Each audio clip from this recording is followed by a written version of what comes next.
Welcome to Success Blueprint for JEA and NEET. Join the class 12th chemistry. Study at your own pace and save your time and energy. Please like and subscribe for more educational videos. परिचय। बच्चों, polythene और उसके आश्चर्यजनक उपयोगों के बारे में हम सभी जानते हैं। इन दिनों पॉलीथीन की थैलियों का चलन बहुत है और ये विभिन्न रूपों और आकारों में मिलती हैं। आज विश्व भर में खरबों की संख्या में पॉलीथीन की थैलियों का उत्पादन किया जाता है। ज्यादातर खुदरा विक्रेता पॉलीथीन फिल्म का उपयोग करते हैं क्योंकि ये सामान पैक करने का सबसे आम साधन है। पॉलीथीन की विश्व भर में उपयोग के कारण इन थैलियों की जगह वस्तुतः कोई अन्य वस्तु नहीं ले सकती। छापों वाली इन थैलियों का उपयोग किया जाता है और ये आकर्षक रंगों, डिजाइनों और विभिन्न आकारों में मिलती हैं और आंखों को बहुत भाती हैं। पॉलीथीन बहुलकों का केवल एक उदाहरण है। ऐसे बहुत से बहुलक हैं जिनका उपयोग हम अपने दैनिक जीवन में करते हैं। इसलिए बच्चों, आज हम बहुलकों के बारे में जानेंगे। उद्देश्य। इस पाठ के अंत में आप निम्न करने में सक्षम हो जाएंगे। बहुलकों को परिभाषित करना, समबहुलकों और सहबहुलकों को परिभाषित करना, बहुलकों का वर्गीकरण करना, बहुलकन अभिक्रियाओं के प्रकारों की व्याख्या करना, मुक्त मूलक बहुलकन को परिभाषित करना, अलग अलग बहुलकों को समझना, रबड़ की जानकारी प्राप्त करना, बहुलकों के आणविक द्रव्यमान की गणना करना, जैव निम्नकरणीय बहुलकों को परिभाषित करना। परिभाषा।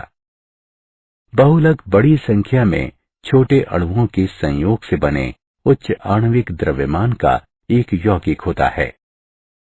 बहुलक आधुनिक रासायनिक उद्योग के मुख्य उत्पाद हैं जो मौजूदा समाज की रीढ़ का निर्माण करते हैं।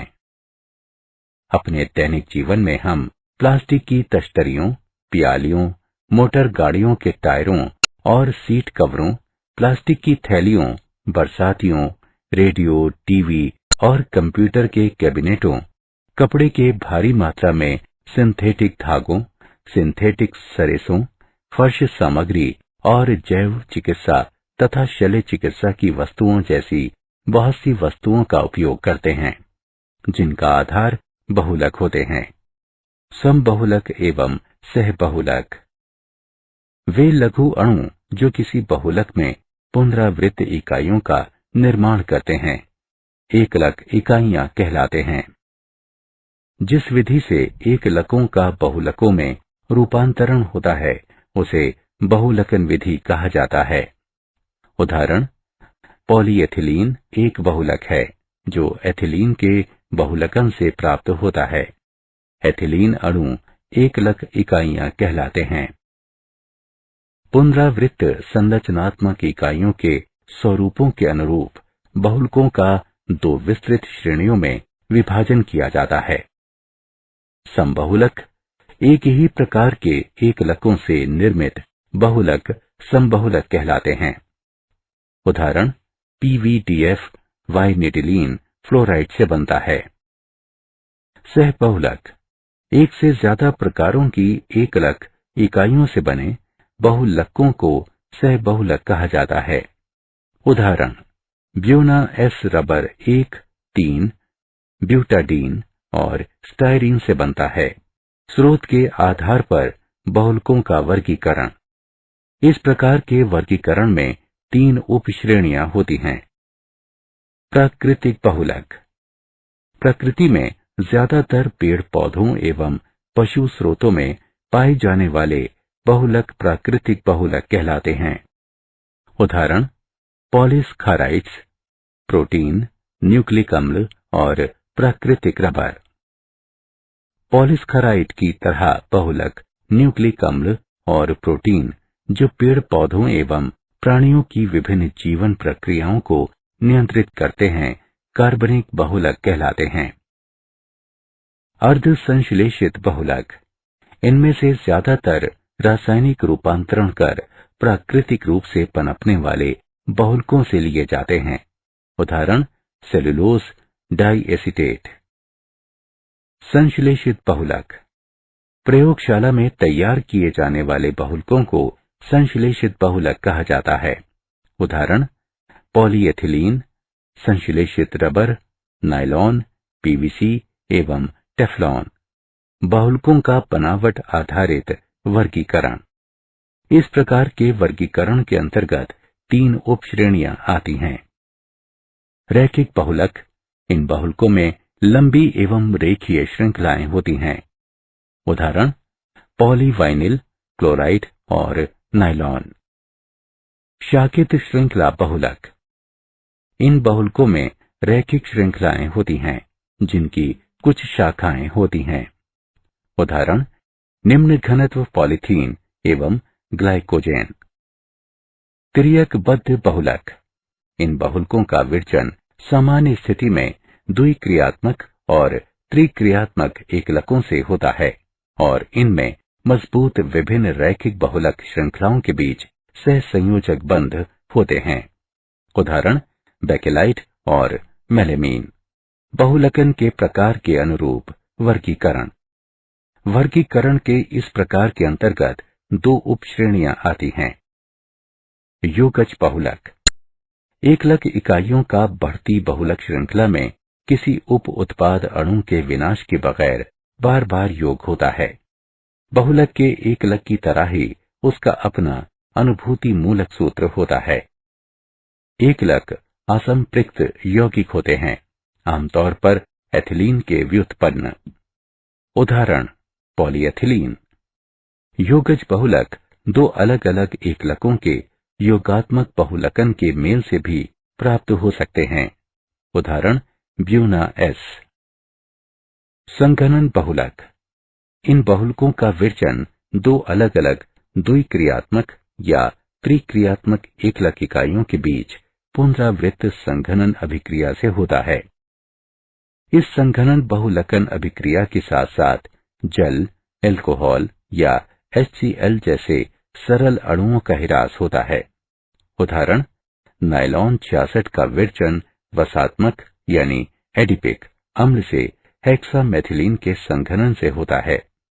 बहुलकों का आणविक बलों के आधार पर वर्गीकरण। इस प्रकार के वर्गीकरण के अंतर्गत 4 उपश्रेणियां आती हैं। प्रत्यास्थ बहुलक। ये वे बहुलक हैं जिनमें बहुलक श्रृंखलाएं दुर्बलतम अंतराण्विक बलों के द्वारा एक दूसरे से बंधे होते हैं। ये कमजोर बल बहुलकों को फैलने की छूट देते हैं। श्रृंखलाओं के बीच कुछ तिर्यक बंध होते हैं जो बलों के निर्मुक्त होने के बाद बहुलकों को संकर्षण कर उनकी प्रारंभिक अवस्था में लाने में सहायता करते हैं। उदाहरण वल्कनीकृत रबर। रेशे। रेशे बनाने की प्रक्रिया में काम आने वाले बहुलकों में तनन सामर्थ्य एवं मापांक उच्च होते हैं। हाइड्रोजन बंध जैसे आकर्षण के प्रबल अंतराण्विक बल होते हैं। इन प्रबल बलों के कारण श्रृंखलाएं निविड़ संकुलित भी हो जाती हैं और क्रिस्टलीय प्रकृति प्रदान करती हैं। उदाहरण नायलॉन 66। ताप सुघट्टे बहुलक। ताप सुघट्टे बहुलकों में व्याप्त अंतराण्विक आकर्षण बल संतुलित होते हैं, इसलिए उन्हें गर्म कर आसानी से ढाला जा सकता है। ताप सुघट्टे बहुलकों की श्रृंखलाओं में तिर्यक बंध नहीं होता। उदाहरण पॉलीथीन एवं पॉलिस्टाइरीन। ताप दृढ़ बहुलक। ये बहुलक निम्न आणविक द्रव्यमान अर्धद्रव बहुलकों से बने होते हैं जो किसी सांचे में गर्म किए जाने पर दुर्गलनीय हो जाते हैं और अघुलनशील ठोस द्रव्यमान का निर्माण करते हैं। बहुलक श्रृंखलाओं को जोड़ने वाले बंधों के त्रिआयामी नेटवर्क बनाने वाली बहुलक की विभिन्न श्रृंखलाओं के बीच विस्तृत तिर्यक बंधता होती है। उदाहरण बेकेलाइट। बहुलकन अभिक्रियाओं के प्रकार। बहुलकन अभिक्रियाओं के 2 प्रकार हैं, योगात्मक बहुलकन अथवा श्रृंखला वृद्धि बहुलकन। इस बहुलकन में बहुलकों का निर्माण एक ही प्रकार के एकलक अथवा भिन्न एकलकों के अणुओं के परस्पर योग से होता है। इस बहुलकन में एकलक इकाइयों का मुक्त मूलक जैसे किसी अभिक्रियाशील मध्यवर्ती का वहन करने वाली बढ़ती श्रृंखला से आनुक्रमिक योग होता है। इसमें शामिल अभिक्रियाशील स्पीशीज की प्रकृति पर निर्भर योगात्मक बहुलकन 3 क्रियाविधियों से होता है। मुक्त मूलक बहुलकन, कैट आयनिक बहुलकन और एन आयनिक बहुलकन। संघनन बहुलकन अथवा पदशाह वृद्धि बहुलकन। ये श्रृंखलाबद्ध स्वतंत्र अभिक्रियाओं से होता है। हर पद में जल अथवा अल्कोहल जैसे सरल अणु के हिरास के साथ 2 द्विक्रियात्मक एकलक इकाइयों के बीच संघनन होता है और इससे बहुलकों का निर्माण होता है। बहुलक एक पदवार ढंग से बनते हैं, इसलिए इस प्रक्रिया को पद वृद्धि बहुलकन कहा जाता है। मुक्त मूलक बहुलकन। बहुलकन श्रृंखला वृद्धि का आरंभ मुक्त मूलकों के द्वारा उन यौगिकों के क्षरण से होता है जिन्हें प्रारंभक कहा जाता है। उदाहरण, एथिलीन का बहुलकन मुक्त मूलक तंत्र के द्वारा होता है। जब इसे 1000 परमाणु के दाब पर किसी प्रारंभक की अल्प मात्रा के साथ गर्म किया जाता है, जो क्षारित होकर मुक्त मूलकों को जन्म देता है। मुक्त मूलक बहुलकन निम्न चरणों में होता है। श्रृंखला प्रारंभन। इसमें प्रारंभक का क्षरण होने के फलस्वरूप मुक्त मूलकों का विरचन होता है। मुक्त मूलक R. एल्कीन एकलक के द्विबंध से जुड़ जाता है, जिससे एक बृहत्तर आकार के मुक्त मूलक का जन्म होता है। श्रृंखला संचरण। नए और अधिक बड़े आकार के मूलकों के साथ ऊपर वर्णित अनुक्रम की पुनरावृत्ति से ये अभिक्रिया आगे बढ़ती है। एथिलीन की अनुक्रमिक इकाइयों के योग से श्रृंखलाएं तब तक संचरण करती रहती हैं जब तक कि संयोजन या वैषम्य उन्हें रोक नहीं देता। श्रृंखला समापन। बढ़ते बहुलकों की समाप्ति पर ये मूलक अपने आप से एक हाइड्रोजन अणु को अलग भी कर सकता है। श्रृंखला शाखन। इससे श्रृंखला शाखन होता है। पॉलीथीन। पॉलीथीन सबसे ज्यादा उपयोग किए जाने वाला योगज बहुलक है।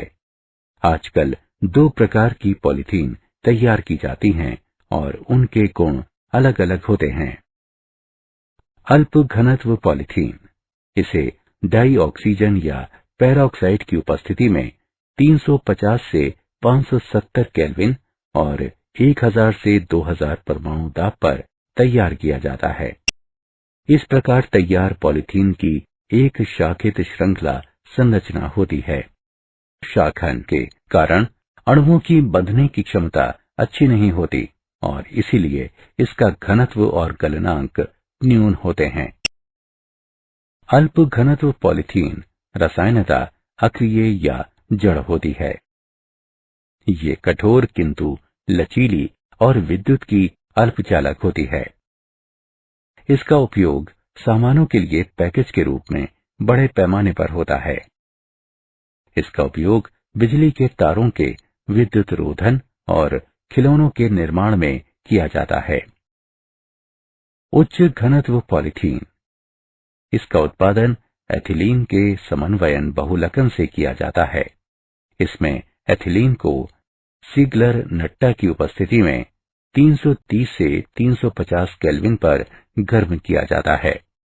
इस तरह तैयार इस पॉलीथीन में बहुलक अणुओं की रैखिक श्रृंखलाएं होती हैं।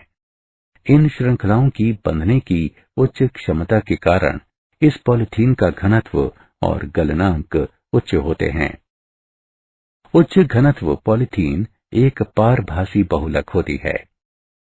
ये रसायनतः अक्रिय होती है, किंतु इसमें तनन सामर्थ्य, कठोरता और दृढ़ता अधिक होती है। इसका उपयोग पाइपों, बाल्टियों, कूड़ा पात्रों और अन्य घरेलू सामानों के निर्माण में किया जाता है। पॉलीप्रोपीन। प्रोपिलीन पॉलीप्रोपीन का बहुलक होता है। इसका विरचन सीगलर नट्टा की उपस्थिति में प्रोपिलीन को गर्म कर किया जाता है। सामान्य मूलक श्रृंखला बहुलकन उच्च क्रिस्टलीय आइसोटैक्टिक पॉलीप्रोपिलीन का विरचन करता है। ये पॉलीथीन से अधिक दृढ़ और प्रबल बहुलक होता है। इसका उपयोग वस्त्र और खाद्य सामग्री की पैकिंग के लिए किया जाता है। इसका उपयोग मोटर गाड़ियों के सीट कवरों, दरी के रेशों और रस्सियों के निर्माण हेतु किया जाता है।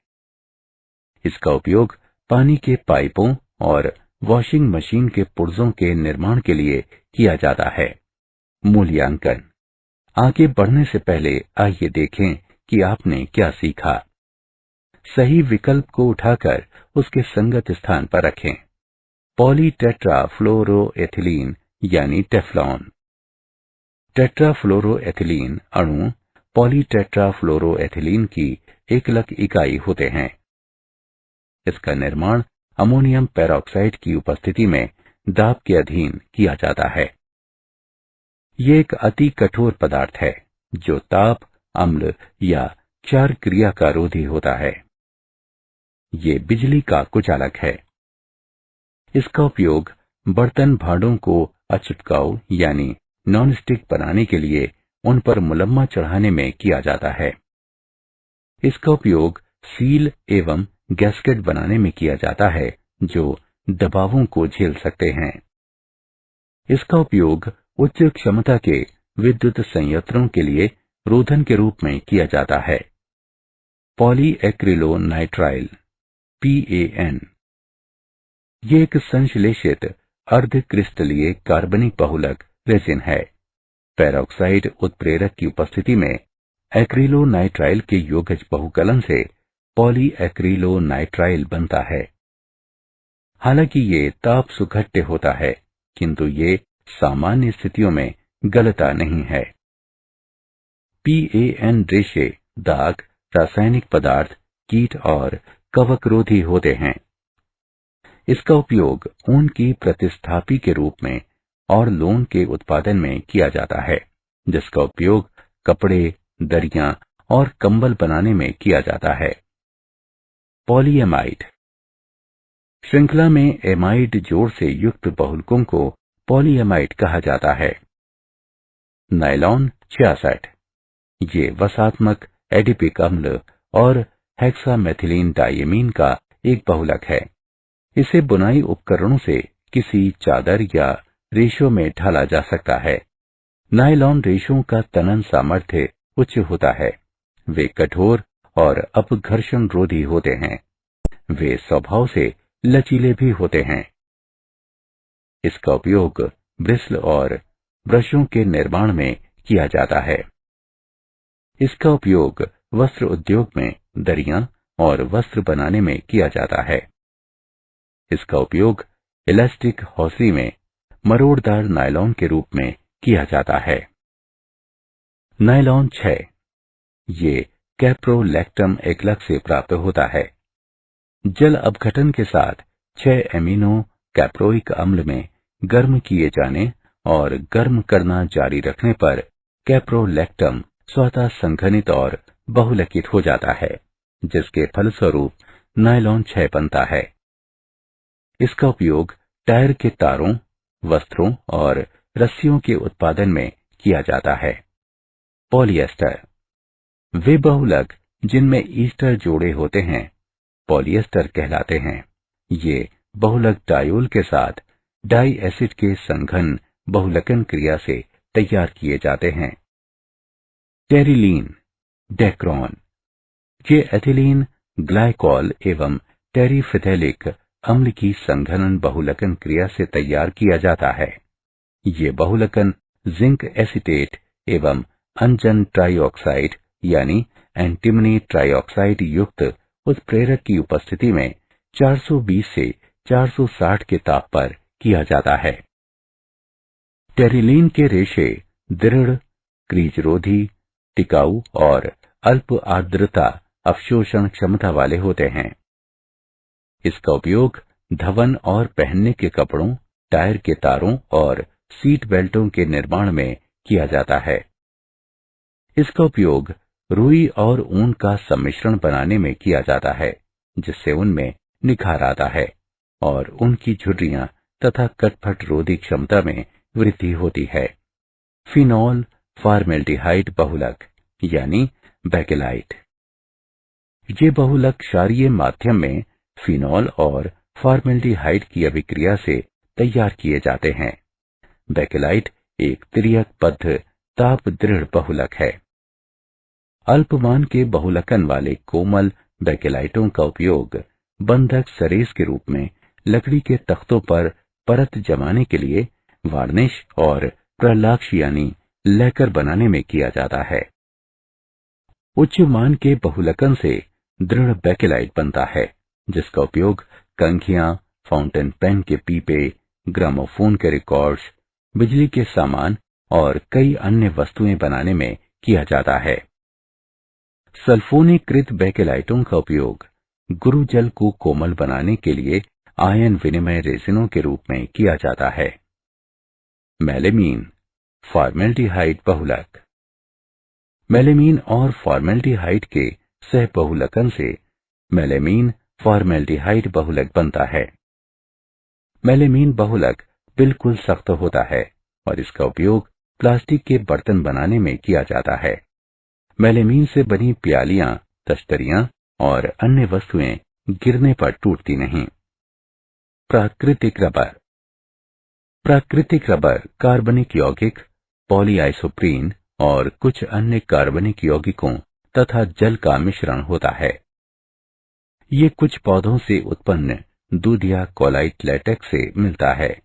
इन पौधों में चीरा अर्थात इनकी छाल में एक चीरा लगा दिया जाता है और उससे चिपकाऊ दूध या लेटेक्स का संग्रह किया जाता है और फिर उसका शोधन कर रबर बनाई जाती है।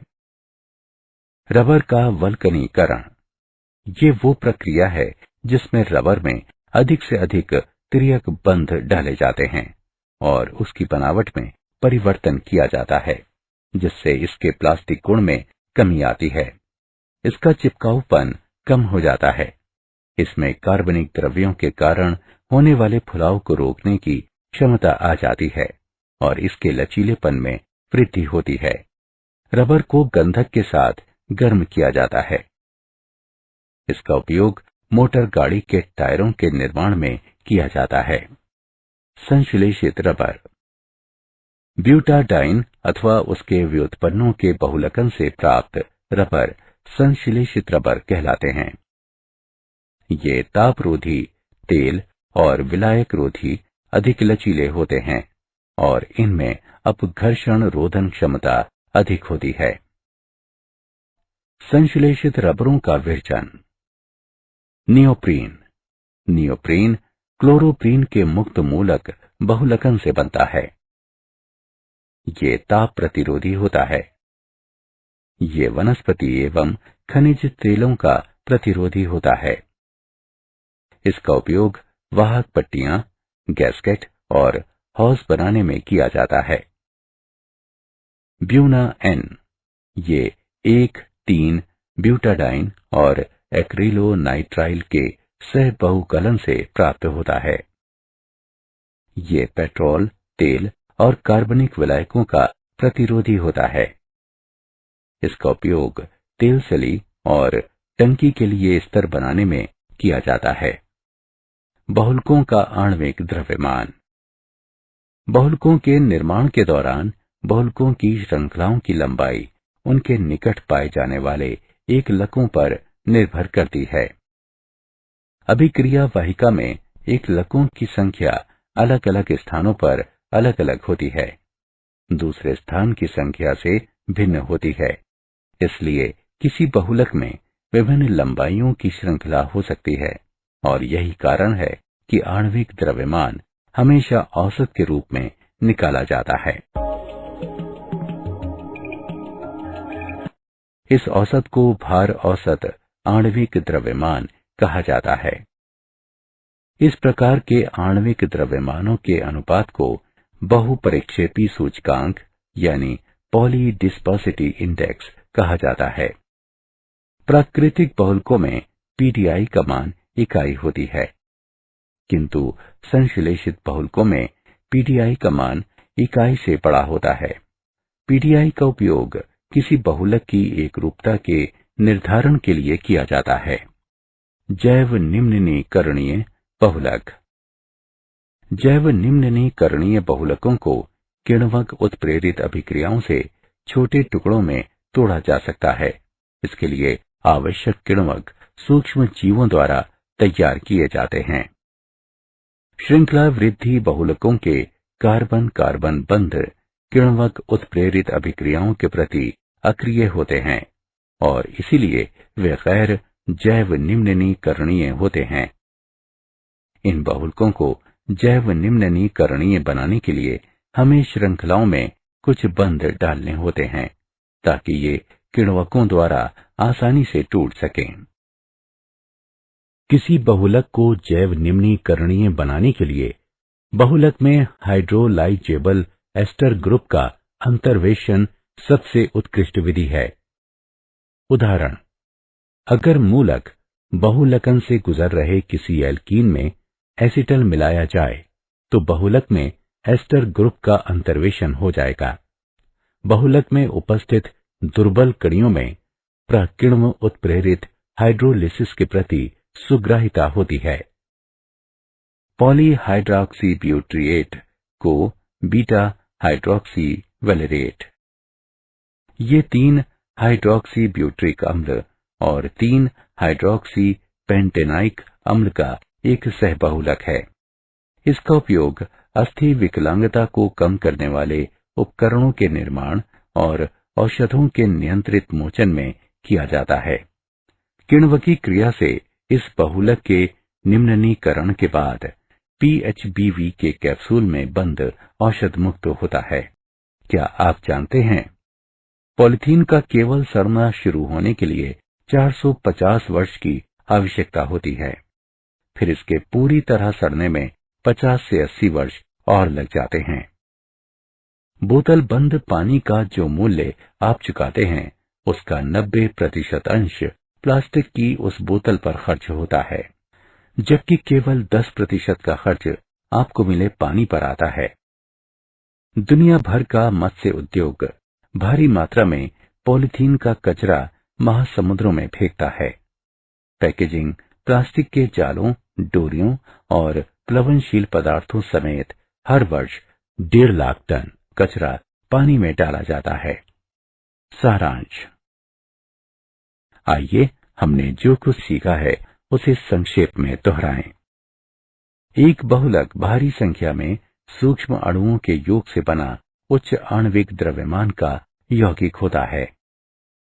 योगज बहुलकों में बहुलक की बढ़ती श्रृंखला में किसी भी उप उत्पाद अणु के ह्रास के बगैर एकलक इकाइयों का बार बार योग होता है।